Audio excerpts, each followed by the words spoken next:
All right, Sean Bernard joining us here again.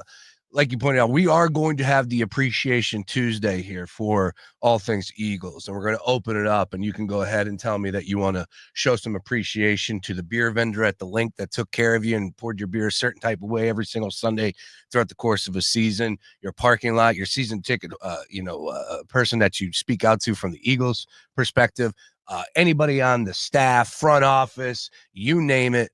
It could be a TV announcer, it could be anybody, but I want to open it up Appreciation Tuesday here. And I think, Sean, it's real easy. Exactly what you said. For me, I can't not stop thinking about Jalen Hurts. Yeah. Pause. What that dude has been through, what he's heard, the ridiculous statements, the way he has played.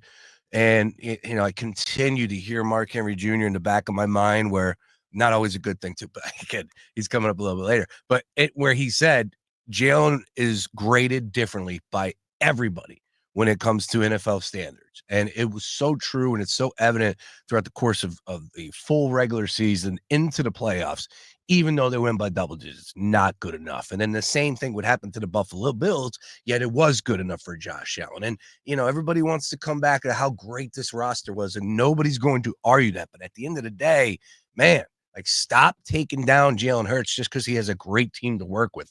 That dude is the truth. And even today, as you said, I tune in TV, and they're still dogging him. People on my timeline, Cowboys reporters telling me that Dak Prescott is still a better quarterback. Let me say that out loud. Dak Prescott is still a better quarterback than Jalen Hurts, this yam, this dude who has a good following, who writes for The Athletic down there in Dallas, if I'm not mistaken, who does a lot of things out there. I remember his name. He always pops up from time to time and with Dallas affairs. But Clarence Hill Jr., he's got 87,000 followers, part of DLLS. He's been writing about the Cowboys since 97. I respect your opinion, but dude, you can't say that. Yeah, I don't respect the opinion. That's a clown take. No. I respect his opinion on other things. No, not this. My bad. You can't say this. This is no. You can't type that. No. Football games are not won on spreadsheets, Sean Brace. That I don't care about the metrics or whatever you want to throw me for Dak Prescott stats. Jalen Hurts just won a Super Bowl, man. And for starters, I've been a Jalen believer and a guy who stuck up with him for a while. To kind of articulate my real feelings on him directly here, what I know about Jalen Hurts and why I appreciate him as a quarterback more so than so many guys across this league, I know and feel strongly about him that he will be 100% of who he is. He's going to max out his potential as a human being, as a football player, by putting in all the work, doing all the right things. So yes, you can critique little arm talent things or certain throws. He's not the most accurate thrower in the world, but what I know about Jalen Hurts is he's going to bring 100% of what he has. He's going to put in all the prep work, do everything possible to put him in the right spot, put the team in the right spot. That's exactly what happened in the Super Bowl. And I also thought it's been pretty cool to see him let his guard down a little bit in a way that really we never see from Jalen Hurts. I've seen him smile more this past week than I've seen in the last 9 years of him as a football player and in the public eye. And kind of cool some of the questions of him reflecting on all his quotes that they're throwing back and trying to get keep the main thing, and him sort of open up being like, I'm the same kid who went to the national championship loss. I'm the same kid who went to the national championship and got benched, who had to transfer, who was a second round pick, who started as a backup quarterback in this league and earned his stripes every bit of the way. So this was his moment. He made the most of it, and he should get a little bit more praise than seems to be the case because he is that dude. Yep. And I'll even take it a step further because it needs to go further. When you are the king of it all and you do win the MVP in the Super Bowl, when you do get to two Super Bowls, period, point blank, 5 years into your career, this guy is well on his way to a Hall of Fame career. Yeah. Bet your ass on that. That's one. 26 years old. Yes, I think we should all be in agreement on that one. And if you don't, then I'm going to read right through it and just call you a hater, and we're going to keep it moving. Everyone's entitled to their own opinion, even when it's wrong. But I want to take it a step further and say, things haven't always been the smoothest with this franchise, right? Yes, Howie Roseman has been, hitting the ball out of the yard 7 out of 10 times, it seems. Jeffrey Lurie seems to be getting these coaches right. It still doesn't mean that everything is all smooth as can be, and they never have to, deal with rocky waters or navigate, some bumpy air in the in any atmosphere, anything along those lines. So what I mean by that is the culture. when it comes back to that word and it gets tossed around a lot, like, yeah, I get it. Howie Roseman, he's the man. Jeffrey Lurie is the guy up top, no doubt about it. But Nick Sirianni, what is he bringing for the culture? I know he's probably doing a lot more behind the scenes, motivating. He is that player's coach. He still comes off as a player. If you needed Sirianni to give you a couple snaps at wide receiver, I'm sure he would do it right now. But to me, it all comes back to Jalen Hurts.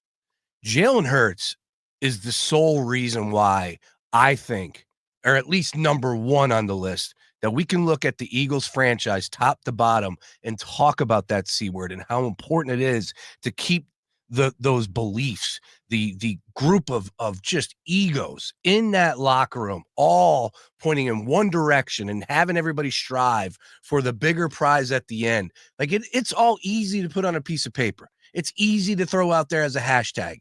But man, when you're talking about the off season and Saquon Barkley gets signed and he hops a flight and goes and joins Jalen out in California, like that doesn't just happen overnight. That's not something that, a quarterback or a player can just say, you know what, this is what I'm going to start. No, that's what Jalen's been doing. Yeah. Oh, Saquon, you're the new man to the nest. This is how I operate. Come on out here. And those things matter in the long game, because you look at all these franchises, and I hate to bring it up because it's the top of mind for everybody, but look at the Rodgers situation. Sure. Look what's going on right now where the New York Jets are saying, thanks, but no thanks. Like, culture is so important, and Jalen is the most important piece. Can't talk today, to the puzzle that is the Philadelphia Eagles culture.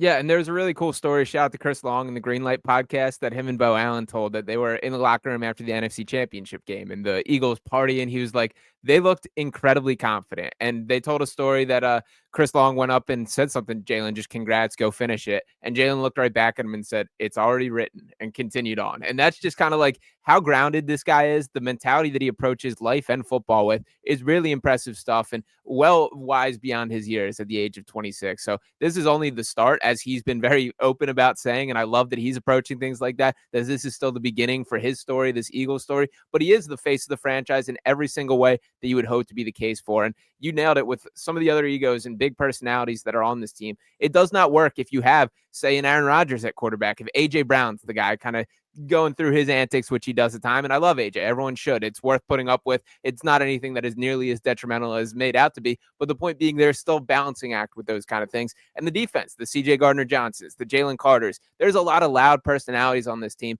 And having a guy that is always the most cool, calm, collected guy in the room is really important to this Eagles franchise. So shout out to Jalen. And he went about it the right way, man. This dude has earned his stripes at every single level, done it the right way, taking the long path a lot of times, the transfer, the playing a backup. Shout out to Jalen Hurts, man. This is his moment. Well said. The Metro has I always pick up the Metro at the coffee shop inside here by iHeart on City Line Avenue. And we know some people that do some stuff over there for the Metro, and pick this one up. It's the commemorative poster edition. And I can't get enough of Jalen Hurts with that Lombardi. I can't get enough of that picture. I posted on my Instagram this morning. It's just a smile 10 feet wide. There's a lot of people out there that are in our camp. There's a lot of people that have never doubted this man. I have not once doubted Jalen Hurts on the airwaves. It was never about Jalen Hurts. Even last year, has there been moments where you're like, man, you can't turn the football over. You got to stop that. You're better than that. Of course. But there was never not one moment since I've been on the air and Jalen Hurts been wearing an Eagles uniform that I said, nah, this dude can't get it done. This putting the ceiling on what he's capable of. Not once did I ever. Always thought of him in the manner that he could win a Super Bowl. So excited that he was able to get across the finish line. Nick Sirianni has proven me wrong. I'm happy about that. I'm so stoked to be wrong about that. Great. He's now proven me wrong 2 times. So guess what I am not going to do moving forward? Doubt Nick Sirianni. He's earned that one. For the people who think his personality is too loud, too confident, too, overbearing, just buckle up now, man, because now he's got a ring on his finger and has every right to run the victory laps.